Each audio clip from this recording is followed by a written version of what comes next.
Morning, everybody. After 20 years, Afghanistan is once again under Taliban rule after the group seized Kabul and effectively took control of the country. Militants moved into the capital yesterday, sparking chaos with roads gridlocked and thousands of people attempting to flee. This was the scene at Kabul airport in the last few hours, where people have been desperately trying to get on board an aircraft. All commercial flights have been suspended. The US official says troops trying to secure the airport have fired shots in the air to try to prevent hundreds of people from running onto the tarmac. The official described the crowd as out of control. These are the scenes on the streets of Kabul, with the Taliban manning makeshift security checkpoints, halting traffic and checking inside vehicles. Last night, Taliban fighters entered the presidential palace after the President Ghani fled the country. The Taliban says it promises an open, inclusive Islamic government for Afghanistan.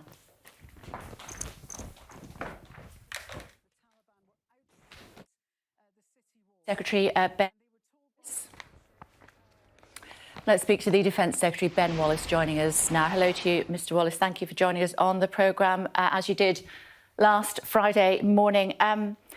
Talk to me, if you would, as the UK's Defence Secretary. How did you feel as you witnessed the scenes yesterday in Kabul? Through strategic patience, the Taliban has won this war.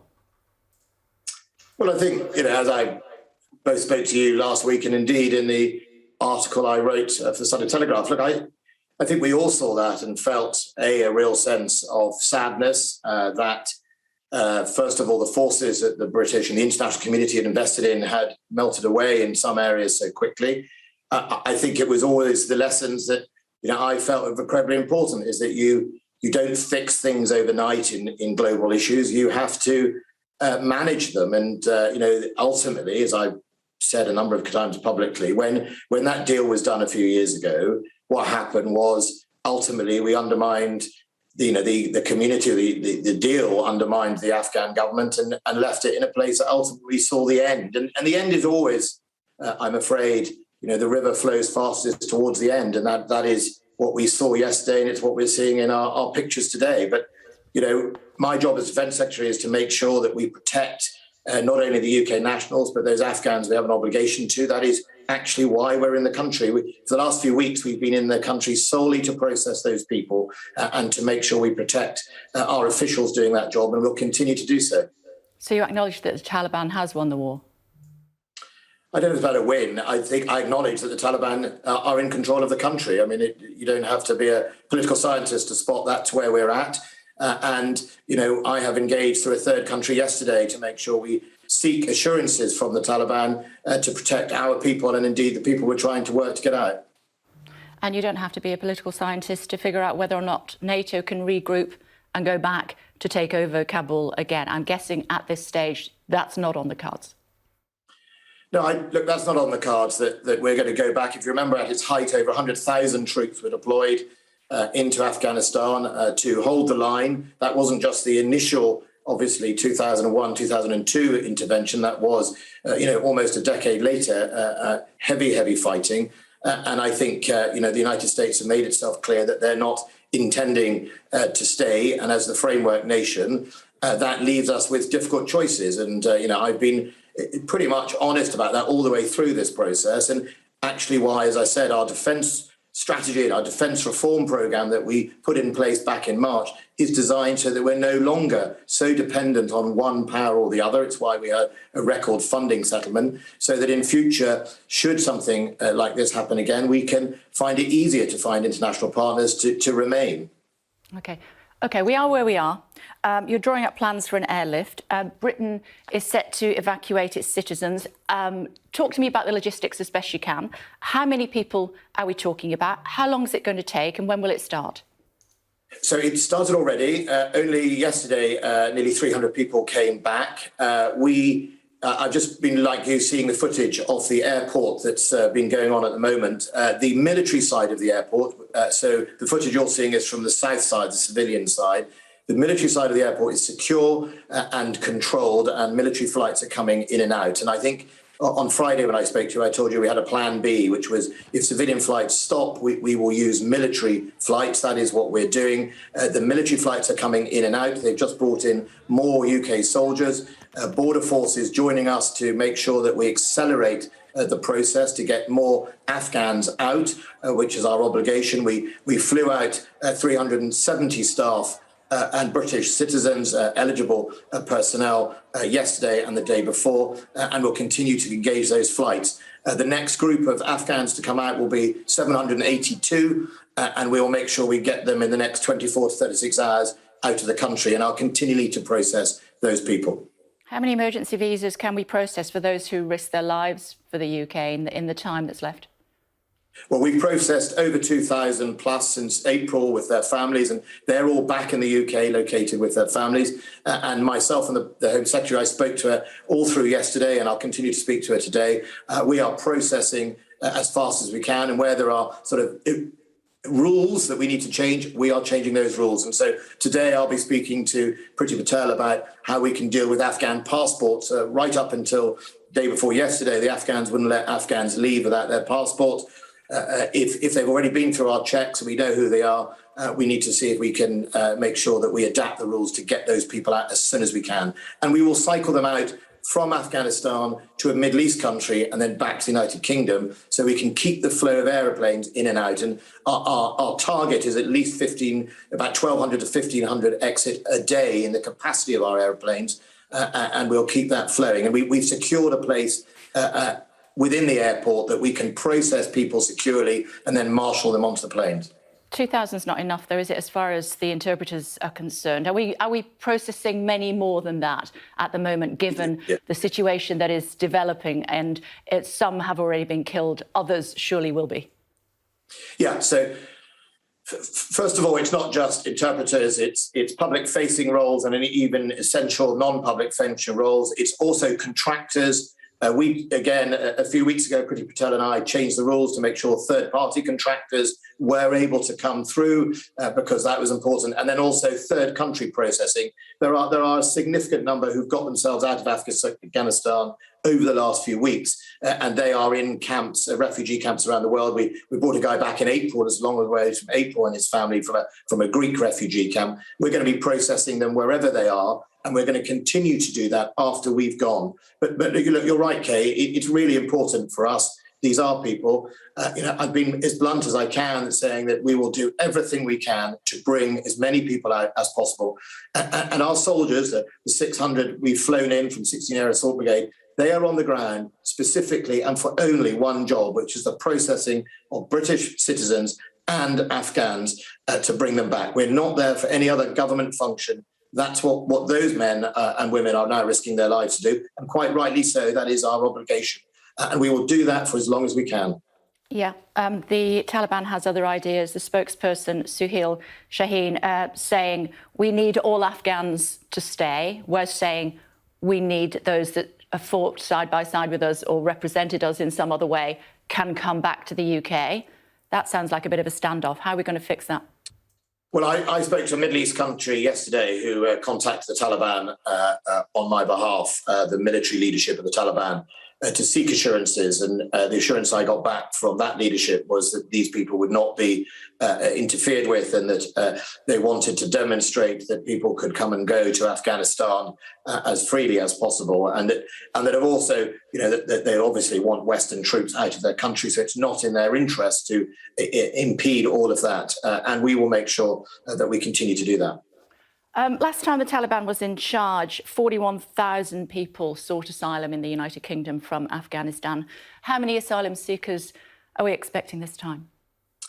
I don't know, but I suspect we will see significant migrant flows around the world.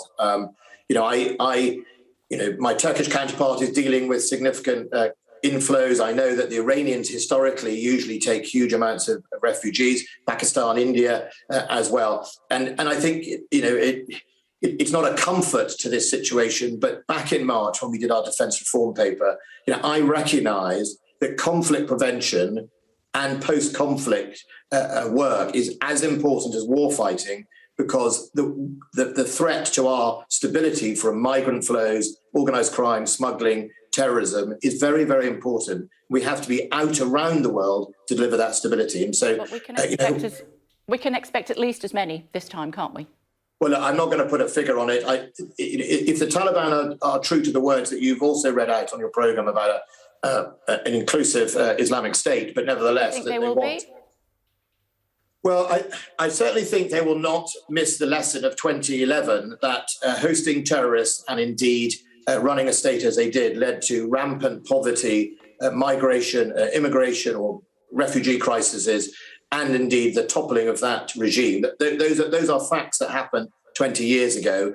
And certainly the political leadership of the Taliban recognise that. So, on that sense, the onus is on them to do that. And so in the meantime, I am focused about getting those people out, those Brits out, those Afghans out, and actually working together with our allies, whether it's Turkey or whether it's Qatar or whether it's other Middle East countries, to make sure that we help stabilise the situation. We are already hearing of executions of those who worked with the NATO forces, women literally being turned away from their places of learning. It doesn't look, anecdotally, as though the Taliban has changed much. Anecdotally, no, that bit does not look like a change. And I think we have to make sure that the Taliban leadership lead their country. And, if there are provinces or groups that are behaving like that, both the European Union, the United Kingdom and the USA have been very clear that, the leadership has a responsibility to make sure that it upholds human rights, as does the Quran, actually. The Quran does not accept many of these things, and that is a wrongful interpretation of the Quran. So I think that it's really, really important that the Taliban recognise they're on display now. The international community is watching. They want the finances, they want the flow of money, they want the aid, they want to be accepted as a national leadership, then they're going to have to deliver that. How prepared are you for the Taliban flag to be flying over the UK embassy in Kabul? Well, look, that's the consequence of the Taliban. It's not the embassy anymore. We have left that location. We've drawn down within the airport, as have a member of other nations. Many of the EU have relocated. So it's now just a building. But in the end of the day, symbolically, it's not what any of us wanted. OK. Will you recognise the Taliban as the government of Afghanistan? I think there is a lot of more to come before those decisions are made. I think the Taliban have to match their words with what they say. I think the time is not right yet. The proof of the pudding will be obviously in their actions rather than their rhetoric. OK. How frustrated were you that the Foreign Secretary was on holiday abroad when all this was unfolding? I genuinely don't know where he was, or as in whether he was in Cyprus, I believe. I don't know my colleagues' personal movements. What I do know is every single day I spoke to the Foreign Secretary. Every day I had no problems, nor did the Prime Minister or anyone else engaging with the Foreign Office. The Foreign Office has been in lockstep with the MOD, who have been at the forefront of delivering this alongside the Home Office. I have not been aware of any drop in service or inability to deliver. The whole of government has been tasked on this. The Prime Minister convened his first COBRA a few days ago and a second one yesterday, and we're all determined to deliver the solution. Can we end where we started, please? The Taliban are not known to be patient, except potentially these last 2 decades when they wanted to take back their country. They certainly seem to have managed that over the last 24 hours. They won't take too long before they decide that they want the airport back. We have a finite amount of time to get Brits and those who help the Brits out. What's your timescale? Well, our declared timescale was by the end of the month and the first week of September. But recognising exactly what you say, we are doing everything, and we'll be doing it today, to remove any further barriers to make sure we can rush through both Afghans and British citizens to make sure that we can process them and get them out of the country as soon as possible. By the end of the month? Well, that was our original timetable, but I recognise as the facts on the ground change, Kay, we have to change too, which is why the Home Secretary and I have been working absolutely hand in hand in the last few weeks to make sure we remove those barriers. The Prime Minister, the Chancellor have been incredibly supportive in delivering that, and we will move one. If we have to move regulations today, we'll be doing exactly that. Thank you for joining us, Defence Secretary. Thank you. So it's a race against time, isn't it? The streets of Kabul virtually deserted today, with government offices, embassies and shops all closed. The Taliban says its fighters have been ordered to allow civilians to go about their daily lives. But it's clear the city and Afghanistan as a whole has woken up to a new future. Our chief correspondent, Stuart Ramsey, is in Kabul and watched as the Taliban entered Afghanistan's capital. We'd been warned, but this was the first time that we realised something was happening. Gunfire followed by people running. Police vehicles suddenly appearing on the streets that were emptying fast. Within minutes, helicopter gunships appeared over the presidential palace and government buildings in the centre of Kabul. Anti-missile systems firing chaff into the air. The Taliban had entered the city and the American pilots knew it. For hours they circled above, but there was nothing they could do to stop the takeover of the capital. Occasional gunfire ripped through the air. Throughout the day, Chinook helicopters ferried United States Embassy staff to the international airport. Road moves deemed far too dangerous. It harked back to the images of the ignominious retreat of the US from Vietnam. An image President Biden said wouldn't be repeated, but this still photograph may well come back to haunt the president in the days to come. In Kabul, crowds gathered to welcome the Taliban. They greeted speakers with enthusiasm. Inside the presidential palace, they rammed home this remarkable takeover, posing in the offices of power, a power that after 2 decades of trying has failed to finish them. The tension in Kabul has been at bursting point. As we left our hotel to see what was going on, the Taliban were right in front of us. They stared, but let us pass. It won't be like this for long. These streets are usually heaving with people and cars. They were deserted. Traffic jams are a permanent fixture here, the reason army and police checkpoints. Now, though, we pass through unimpeded. These heavily armed mini-fortresses now unmanned. Once again, the Afghan soldiers have melted away. We're in just a very short while after the arrival of the Taliban, and news had spread through the city. The streets are really empty. I mean, we were here only a day or so ago, and in the hours from this morning we could see it was absolutely chock-a-block with people. Now it's pretty quiet, pretty empty. A lot of people have just gone home. There's no real sort of authority on the streets anymore. This population knows what's coming. Some of the changes are subtle. No jeans and t-shirts now. They've changed into traditional shalwar kameez clothing, and there's no women to be seen. And no images of women on beauty salon windows either. Whitewashed.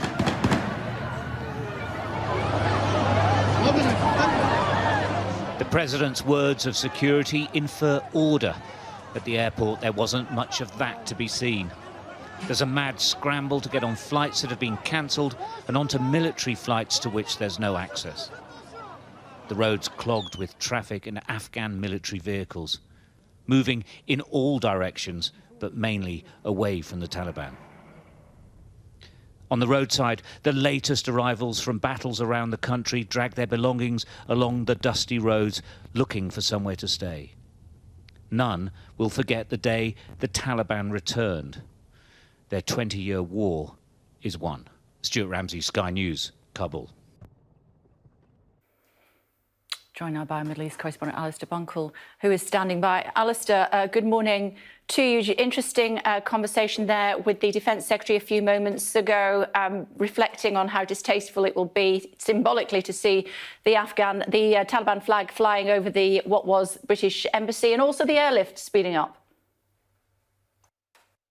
Well, I think you're going to have to accept now that images like the Taliban, the white Taliban flag flying over locations like the British Embassy, the US Embassy, the presidential palace in central Kabul is fait accompli. The Taliban have declared the war over, and there's no denying that they have won a 20-year struggle, and very quickly indeed. A matter of days, really, to sweep across the country in a stunning blitzkrieg that took most people by surprise, although some US intelligence analysts I read said that they had forewarned the White House that this might happen, but their warnings were not heeded. And so Afghanistan this morning is waking up to a new power base. It is the same power base that existed in the country 20 years ago, but will it have a different philosophy? Will it have a different strategy for governing the country? Or will it be the same old Taliban that governs in a very strict religious manner and diminishes the rights and freedoms, particularly of women in the country? That is the great fear, and I don't think there's an awful lot that the international community can do about it if that is the way it goes. For now, the immediate priority of the international community, as you spoke to with Ben Wallace, is to get both Britons and any Afghans who have helped the British effort over the last 20 years out of the country. It won't be straightforward. They're looking at lifting anywhere between 1,200 and 1,500 a day, but we've been seeing those scenes from the airport this morning. It is utterly chaotic, it is desperate, and it is extremely sad, actually, as you watch so many hundreds and thousands of Afghans trying to climb on board aircraft like that, do anything they can do to try and leave the country with no signs of help to do that. That is, I should say, the civilian side of the airport. It's a big airport, Hamid Karzai International Airport, and on the other side, the northern end, pretty much as you're looking down, that is the military side. So this does not necessarily reflect the scene on the ground where the British and the Americans have it a little bit more under control. But what it does reflect is the fear in the country and the desperation not to live under the rule of the Taliban. And one final thing, Kay, that I would pick up from the interview that you just conducted with Ben Wallace is the potential for terrorist groups to harbour themselves in Afghanistan once again. Of course, 9/11 was the reason that forces went in to get rid of Al-Qaeda. Well, I was with the Afghan National Security Advisor, now the former National Security Advisor, only a couple of weeks ago. He did not see this coming, but what he did say is that he saw elements of Al-Qaeda within the Taliban, and he made the point that extremist groups don't operate in silos. OK. For now, Alistair, thank you. Still to come on the programme for you. What responsibility does the United States have for the Taliban's takeover? I'm going to be talking to a former UK ambassador to the US at 8:15. And at 8:45, we'll get the reaction of Sir Nicholas Kay. He's the former UK ambassador to Afghanistan, who was stationed in Kabul just 2 years ago. And then at 9:30, we'll speak to Lord Richard Dennett, former head of the British Army, about Britain's role in the conflict. The US is reportedly sending another 1,000 troops to Afghanistan and says it's secured the airport to the northern end. But there's been no word from President Biden, who's facing the most serious test of his presidency so far. Our US correspondent Mark Stone joining us this morning. Hello to you, Mark, live from Washington. Where is the president? He is at Camp David, Kay, his country retreat, the presidential country retreat. He's been there through the weekend, and there are growing calls this morning for him to get back here, to get back to Washington, to the White House, and to address the nation. His schedule at the moment says he won't do that. He will remain at Camp David. The only sight of him we've had over the course of the weekend is a couple of still images showing him cutting rather a lonely figure, sitting in a briefing room at Camp David with that screen there, receiving what we are told are regular updates. In terms of what we can expect today, we may hear from President Biden, but it's not been confirmed yet. We will hear from the State Department this evening, your time. There will be a briefing from Ned Price, the State Department spokesman, or maybe even from Tony Blinken, the Secretary of State. We're not expecting an update from the Pentagon. Up in New York, there will be a meeting of the UN Security Council, so expect something out of that. I think there are some urgent well, clearly many challenges and many implications from what is an all-American decision. Let's remember that this is on Joe Biden. He inherited a deal, a so-called peace deal from his predecessor, Donald Trump, but he made the decision to follow through with it and to pull troops out. There are immediate implications, and we're seeing them unfold on the tarmac at Kabul International Airport right now. And then there are the longer-term implications. What does this say about America? What does it say about how Western countries can rely on America? You heard Ben Wallace there talking about America being the framework on which NATO stands. If America doesn't do something, it is now clear NATO cannot follow through without America. What does it mean for Afghanistan? We just don't know at the moment. So plenty of unanswered questions. And there is also, Kay, the domestic politics. One of the key reasons why Joe Biden followed through and decided to end this, to pull the troops out, is because he knows that it plays well domestically. He knows that his predecessor, Donald Trump, said he would do the same thing. Of course, predictably, Donald Trump is now saying, oh, I wouldn't have done it this way. I'd have done it very differently, and is calling for Joe Biden to resign.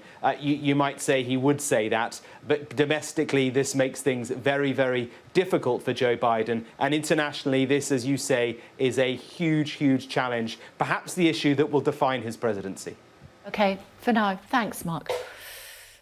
Afghan officials say the former president, perhaps Ashraf Ghani, fled the country as the Taliban moved further into Kabul. Let's bring in our Moscow correspondent, Diana Magnay, who's standing by for us this morning.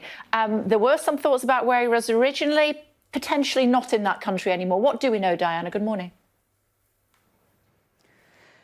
Good morning, Kay. It is unclear where he's gone. Former President Ashraf Ghani left a message on Facebook saying that he fled the country to avoid further bloodshed and clashes in the capital, Kabul. And there were reports that he'd gone initially to Tajikistan, then reports that he hadn't gone there, he'd gone to Uzbekistan. And the latest that I've seen on Russian wires is a source telling Interfax that there were no requests for his plane to land in the Uzbek capital, Tashkent, and that source saying he wasn't there either. So it is very unclear where he is. And of course, I would imagine that he doesn't really want people to know where he is, especially in these very early days, especially with the reaction of quite a few, I would imagine, back in Afghanistan, feeling that he has fled to safety and left his people high and dry, essentially to face the Taliban on their own.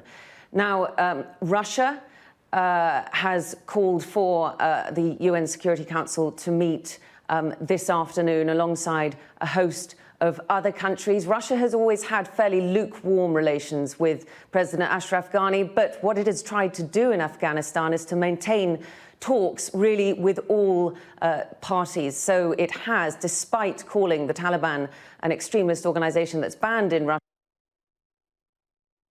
here in Moscow since 2018, and tried to receive security assurances from them. And that seems to have paid off, where we've seen the UK and the US embassies shuttered. Russia says that it has received assurances, security assurances from the Taliban, and its operations there continue. What Russia is most concerned about is instability from Afghanistan rippling out. It won't trust the Taliban's assurances, but it has, Kay, tried to bolster the borders and its military operations alongside Uzbekistan and Tajikistan especially. OK, Diana, for now, thanks very much indeed. Thank you. This is a live image from downtown Kabul this morning. And you can see it looks very quiet there at the moment. Is it the calm before the storm? Has it been the peaceful transition that the Taliban is telling us about? Very different images at the airport, particularly to the domestic side of the airport. I can tell you that our man in Afghanistan, along with his staff, are still there, although 300, you can see this is the domestic side of the airport. To the north of the airport is where the military part of the airport is, and it seems to be much calmer up there. Already 300 Brits are already back in the UK. We heard from Ben Wallace, who said 700 Afghans hopefully flown out in the next 24 hours or thereabouts. And the Brits are aiming to fly out between 1,200 and 1,500 people per day between now and when the Taliban finally decides that they want all foreigners out of Kabul. We will continue to monitor events for you. Meantime, let's find out what's happening as far as the weather's concerned here this morning. Naz is standing by. Hi, Naz. Good morning. Good morning. It's looking less unsettled for this week as that low pressure that we had hanging around over the weekend has shifted away further eastwards, but it is going to be feeling cooler than recently as well.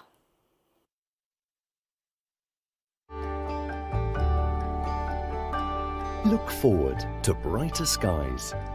The weather, sponsored by Qatar Airways. Good morning. We had a weak area of low pressure hanging around over the weekend. It's now shifted away eastwards and we're seeing high pressure building from the west. But as it's still nearby, we've got more of a northerly flow developing. So although it's less unsettled this week, it is going to be feeling cool for the time of year compared to recently as well. Fine for most places this morning. A few showers scattered across the north of Wales and northwest England and northern and eastern areas. And some of those showers will carry on into this afternoon too. There will be quite a bit of cloud around, particularly across central, southern and western parts of the UK and Ireland, but there will be some breaks in the cloud, allowing for some bright spells. The best of the sunshine across the north and east of the UK. But then later, we will be seeing spells of heavy rain spreading to western Scotland, to parts of the north of Northern Ireland and the north of the Republic. It is also going to be rather a breezy, cool day. The weather, sponsored by Qatar Airways. Many thousands of Brits and those that worked with the UK armed forces in Afghanistan are struggling to get out of Afghanistan as quickly as possible. Third country to start with, probably in the Middle East, then heading to RAF Bryce Norton. British troops set off from there to help UK nationals. They'll be heading back there as well, along with Afghans and Brits that have managed to get out of the country. We're there live in just a moment.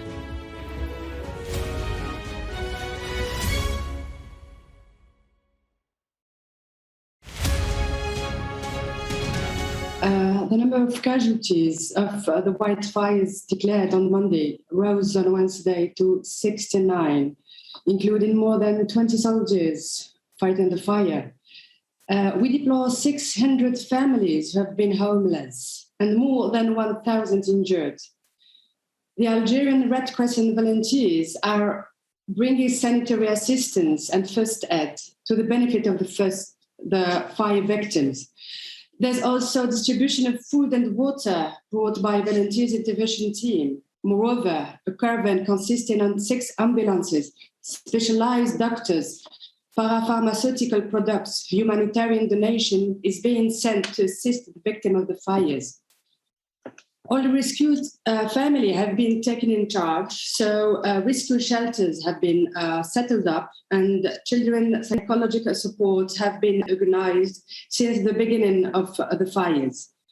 And on the international level, the Algerian Red Crescent has launched an appeal to strengthen its humanitarian assistance to its partners within the international humanitarian movement.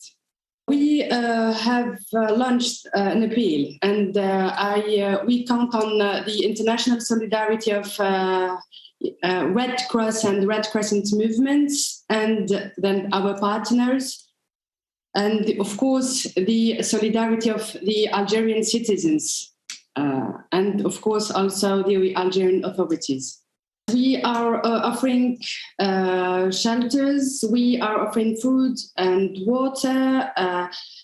We also distribute masks, gloves because of this pandemic, COVID.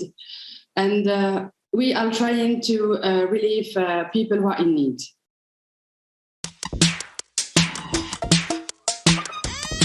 I use not only design, but biology to create new materials which actually are fully sustainable and biodegradable.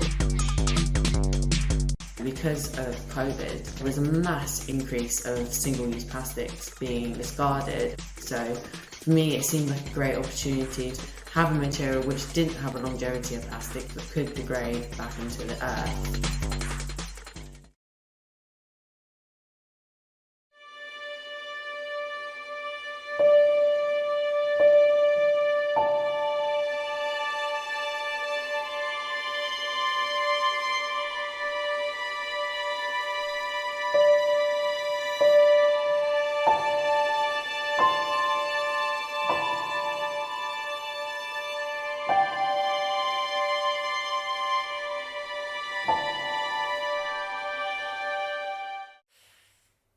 Hello again, everybody. The Defence Secretary has said it is with great sadness that we've watched Afghan Defence Forces fall to the Taliban so quickly. Speaking to us a short time ago, he said the deal that the US struck with the Taliban last February was naive. I think we all saw that and felt a real sense of sadness that, first of all, the forces that the British and the international community had invested in had melted away in some areas so quickly. I think it was always the lessons that I felt were incredibly important, is that you don't fix things overnight in global issues. You have to manage them. And, ultimately, as I've said a number of times publicly, when that deal was done a few years ago, what happened was ultimately we undermined the community, the deal undermined the Afghan government and left it in a place that ultimately saw the end. And the end is always, I'm afraid, the river flows fastest towards the end. And that is what we saw yesterday, and it's what we're seeing in our pictures today. Tamara's with us. Thoughts, Tamara? Well, just to dwell on that for a second, he says Afghanistan is now in the hands of the Taliban. Our embassy is no longer our embassy. We're trying to get British nationals and the Afghans who helped us to the airport and out of the country. And it's clear that over the next couple of days, the focus is going to be on making sure that evacuation happens. It's a race against the clock, as he was suggesting there. Ben Wallace said he had engaged with the Taliban, actually, via a third country to try and ensure that our citizens will get out safely. But it's very unpredictable, as we saw with those scenes at the airport. He said the goal is to get 1,200 to 1,500 people, that's Brits, Afghans, embassy personnel, out a day. So it should be concluded in a matter of days, but it's going to be a very fraught time as that is underway. And while there are around 4,000 British citizens and 2,000 Afghans already processed, there are potentially thousands more Afghans who will be clamouring to try and get a place on one of those planes, people who helped us during the conflict, and say that their lives are at risk or that they will have already been targeted since the Taliban began their takeover. So a fraught few days. And then, of course, we've got the recall of Parliament on Wednesday, where one of the key questions will be, how did we fail to foresee this happening, and also what role will Britain play in trying to prevent it becoming a humanitarian catastrophe? How many refugees might we take? How will we work with other countries to try and prevent it, as Boris Johnson put yesterday, again becoming a haven for terrorism? OK, for now. Tamara, thank you. Meantime, the Defence Secretary also gave us an update on the airlift operation as British troops try to help UK nationals and Afghans out of Kabul. The military side of the airport, so the footage you're seeing is from the south side, the civilian side. The military side of the airport is secure and controlled, and military flights are coming in and out. And I think on Friday when I spoke to you, I told you we had a plan B, which was if civilian flights stop, we will use military flights. That is what we're doing. The military flights are coming in and out. They've just brought in more UK soldiers, border forces joining us to make sure that we accelerate the process to get more Afghans out. Well, Aisha is at RAF Bryce Norton for us this morning. Hello to you. Good morning. We know that that's where the military personnel set off from to head to Afghanistan. We don't know when they'll be bringing everybody home yet. Yep, that's right. So 600 troops were deployed from here. They arrived in Kabul yesterday. And the operation is well underway to get British nationals back, as well as Afghans who've helped the British forces during this time. It fears that they could be face reprisals from the Taliban if they don't come back. Now, in the early hours, we did see an RAF Voyager land back here at Bryce Norton. It's not been confirmed whether this was one of the repatriation flights or not. But we heard from Ben Wallace, Defence Secretary, earlier this morning, and he confirmed that the military side of Kabul airport was still operating, and around 300 people did arrive back yesterday. He said around 700 Afghans will be flown back within the next 24 hours, and their aim is to get 1,200 to 1,500 people back every single day. He said they're going to do as much as possible to get people back, and it's something the Prime Minister also said yesterday following the Cobra meeting that was held. He said that they will do as they will try to get people out as soon as we can. The Prime Minister said that they've got the resources to do this, but if it's a question of whether they can get this done within the next few days. OK, for now, thanks, Aisha. So 300 people already back home, according to the Defence Secretary. Many thousands still need to be airlifted out of Kabul, relying on the patience of the Taliban at the moment. How long will that last before they want their airport back? More on that takeover of Afghanistan throughout the show. But first, from today, people in England who are fully vaccinated against coronavirus no longer have to isolate if they come into contact with someone who has tested positive. People will instead be advised to take a PCR test, but will not have to self-isolate while they wait for the results. Joined now by a Professor of Social Psychology at the University of St Andrews and Independent Sage member Stephen Riker. Although you are not speaking in that capacity today, I just should put that in as a rider before you say anything. It's good to see you, Professor. Thanks for joining us on the programme. So, rules change from today. You won't have to self-isolate if you've come into contact with somebody who's had COVID, as long as you are double vaccinated. Good idea? Well, first of all, Kate, let me say that all the news from Afghanistan does, of course, make our problems seem, well, it does put them in perspective somewhat, and it's difficult to talk about COVID on a day like today, but it is a big change. I am, on the one hand, concerned because it does seem to be taking a big risk at a time when infections are 30 times what they were last year, and despite all the good work of the vaccine, still hospitalizations are 10 times what they were last year, to relax the rules. Having said that, I am a relative optimist. When there were the relaxations on the 19th of July, many people, including myself, and I was wrong, thought that infections would skyrocket. And the reason why we were wrong, in large part, obviously there are many factors, but one of the reasons was the good sense of the public. The public continued to be cautious, continued to limit their socialization, continued to wear masks and to socially distance. And the good sense of the public, in many ways, kept us safe. However, there are two caveats to that. For the public to act with good sense, they need two things. The first is clear information. And I think it's really important to stress, again, that while the vaccines are a tremendously good thing, they, for instance, greatly reduced the extent to which you get hospitalized if you get infected. They're not perfect. So whereas it used to be about 10% of people with COVID got hospitalized, it fell to about 2%. Now it's back up to about 3%, but you can still be hospitalized. You can still get infected. You can still infect others. So I think it's really important to say to people that having a PCR test is absolutely vital. It should be more than just do it if you want to do it. It's absolutely vital. And what's more, I think it would have made sense to ask people to self-isolate until they get the results of that test. But at the very least, be cautious. Be cautious around vulnerable people. Don't go out too much. Don't go into crowded spaces. So we need really clear information about how to keep ourselves safe and how to keep others safe. And the second factor is this. See, one of the problems of this whole debate is that when we talk about COVID measures, we often talk in terms of restrictions, as if all measures are restrictions. But many of the measures are actually support for us. They're protections which allow us to do the right thing, support to allow us to self-isolate and so on. And the problem is that if you now make it a choice to people as to whether to take a test and therefore to have to self-isolate if you're positive, people aren't going to take that test if they can't afford to be positive. So we need to give people more support so they can self-isolate if they need to. We need to give people the support so they can make the right choices to keep themselves safe and to keep others safe. Do you think that people will change their attitude, their approach now, that they won't have to self-isolate if they come into contact with somebody who's had COVID? Do you think people will feel freer?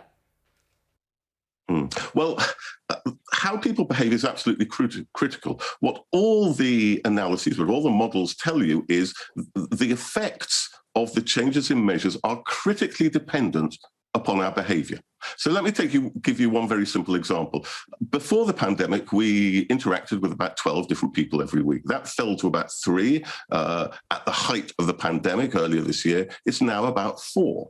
If everybody suddenly went back to pre-pandemic levels, it would triple the amount of interactions we have and therefore vastly increase the transmission and vastly increase the R rate, therefore making it very, very difficult to control the pandemic. So our behaviour is absolutely critical, and that's why the messaging is so important. If you give the message to people that once you're double vaccinated, you are in fact immune, invulnerable, that you can't get infected, you can't infect others, you're not going to be hospitalized. There is a very real danger that we increase the extent to which we socialize and we undermine the efforts against the pandemic. It's really important to have a balanced message. Yes, the vaccines are great. Yes, they've greatly reduced the impact of the of COVID, but they haven't got rid of it. So we need to continue to be careful and to be cautious, and we need to support people in acting carefully and cautiously. It's support that we need. And my fear is that in removing all measures, we remove the support necessary for people to take responsible decisions. OK, Professor, let's wait and see how people behave. It's good to talk to you, as always. Thanks for joining us. Good to talk to you too. Thank you. OK, bye. Thanks a lot.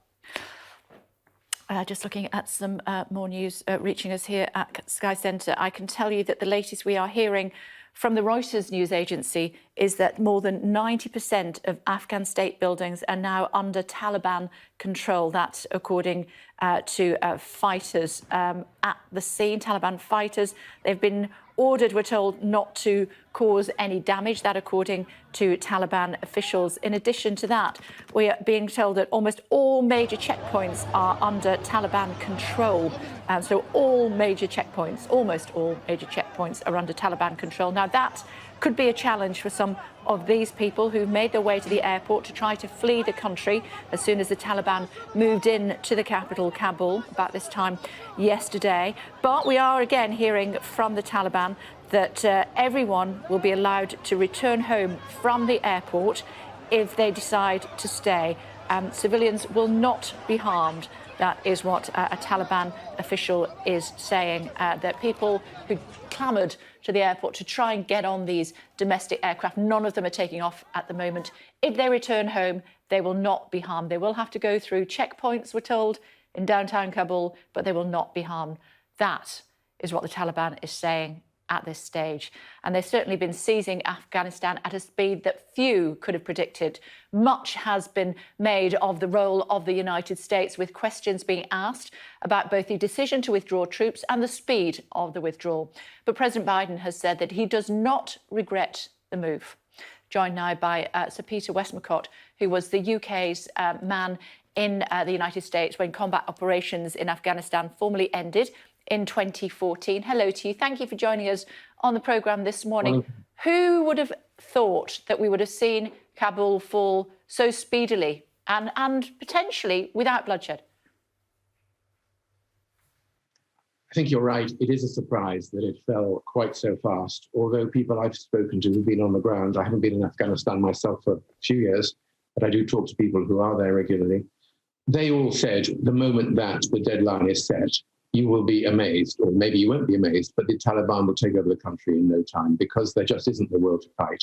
And the problem, of course, is not just that the Americans in particular and some of the other forces like the British who've been there holding the fort, if you like, were going. It is that they've withdrawn the intelligence, the support, the maintenance, the drones, the different elements that would have made it possible for the Afghan security forces to make a stand. And I think what's been a big surprise and obviously disappointment is the Afghan security forces, for those reasons and for others, perhaps because they didn't entirely believe that they were fighting for a viable government, collapsed so quickly. Lack of bloodshed, well, yes, we are hearing horrible stories of nasty things happening. Anyone who's been wearing a military uniform has been summarily murdered on their doorstep, and so on. There's been looting. There have been people pretending to be Taliban who are actually just rioters and thugs, helping themselves to people's private possessions, foreign embassies being looted and so on. But so far, you're right, it looks like a minimal bloodshed. And I think it's very important that 60 different governments have issued that statement, calling for order and saying you must allow those who want to leave the country to do so in good order. Rory Stewart told us on the programme last Friday that what's happening is our fault, as in the United Kingdom and the United Kingdom's government, and that we must deal with the fallout as a result. Do you agree with his assessment? I think it was very surprising that both the British Defence Secretary and the Chief of the Defence Staff, Nick Carter, said, back at the time, that they were disappointed by the American decision to set a date for withdrawal. We've had experience of this, whether it was in Aden or in India donkeys years ago and so on. If you set a date rather than conditions for withdrawal, of a foreign force for whatever reason why it is there. The danger is that the people who want to take over will just run down the clock and they will be ready to help themselves. So I think, the British authorities did see the risk in what was going to happen. I don't think they were properly consulted by their colleagues in Washington, allies in Washington, which I regret. But I think it is on all of us. The British were the second most important foreign power in Afghanistan after the United States of America.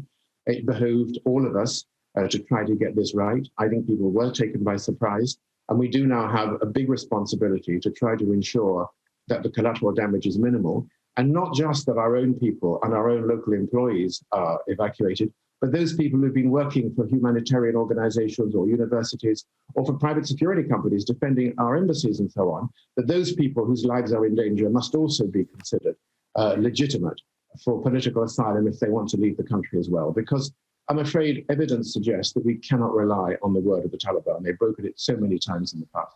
Yeah, I mean, we have, of course, are responsible for our own military operations. I've heard from the Defence Secretary this morning. He's saying that British forces returning to Afghanistan not on the cards anytime soon. What should our response be next? Are we just washing our hands and leaving the good people of Afghanistan to the Taliban?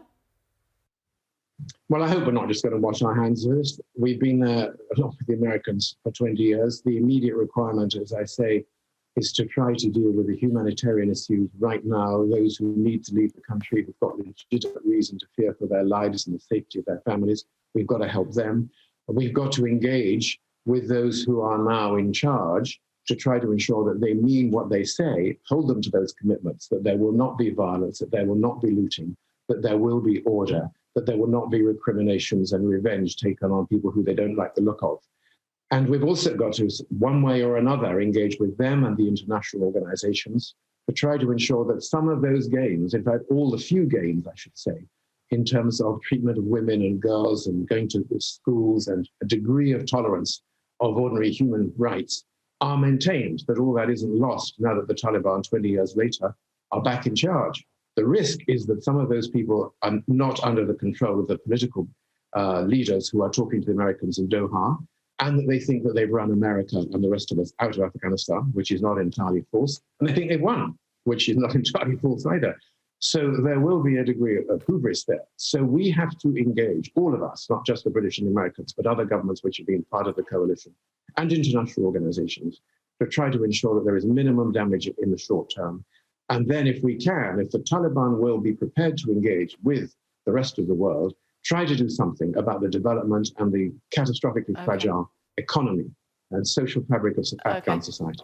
So, Peter, sadly, we're out of time. Thank you for your expertise this morning, as always. Much appreciated. Thank you, Kate. Thank you.